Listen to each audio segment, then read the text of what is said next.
ஏற்கனவே சொன்ன முதலமைச்சர் காலை உணவு திட்டத்தை பஞ்சாப் மாநில முதலமைச்சர் பாராட்டினார். சமீபத்தில் தெலுங்கானா முதலமைச்சர் திரு ரேவந்த் ரெட்டி, மாண்பு முதலமைச்சர் திரு ரேவந்த் ரெட்டி அவர்கள் வந்திருந்தார்.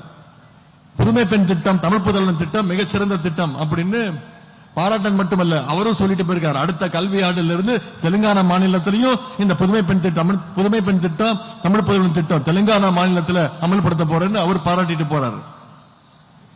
அது மட்டும் இல்ல, இன்னைக்கு இந்தியாவையே திரும்பி பார்க்க வச்ச ஒரு திட்டம். இன்னைக்கு நம்மளை பார்த்து, நம்ம மாநிலத்தை பார்த்து பல மாநிலங்கள்ல பல அரசுகள் செயல்படுத்துகிற முயற்சிக்கின்ற ஒரு திட்டம். தேர்தல் அறிக்கையில, சென்ற தேர்தல் அறிக்கையில நம்முடைய முதலமைச்சர் அவர்கள் வாக்குறுதி கொடுத்த திட்டம். மகளிருக்கு 1000 ரூபாய் உரிமை தொகை வழங்கப்படும் சொன்ன திட்டம். இதை நம்முடைய முதலமைச்சர் அவர்கள் 2 ஆண்டுகளுக்கு முன்பே செப்டம்பர் 15ஆம் தேதி அமல்படுத்தினார். ஒவ்வொரு மாதமும் 1,20,00,000 மகளிருக்கு மாதம் 1000 ரூபாய் கலைஞர் மகளிர் உரிமை தொகை திட்டத்தின் மூலம் பயன்பெற்றுக்கிட்டு வராங்க. நம்ம வேலூர் மாவட்டத்தில் மட்டும் ஒவ்வொரு மாசமும் கிட்டத்தட்ட 2 லட்சம் மகளிர் உரிமை தொகையை பெற்றுக்கிட்டு அதில் பயன்பெற்றுக்கிட்டு வராங்க.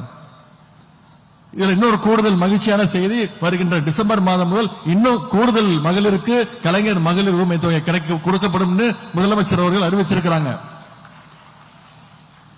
இந்த திட்டங்கள் எல்லாம் இன்னைக்கு இந்தியாவுக்கே ஒரு எடுத்துக்காட்டு திட்டமாக, ஒரு முன்மாதிரியான திட்டங்களாக இன்றைக்கு நாம செயல்படுத்தியிருக்கிறோம்.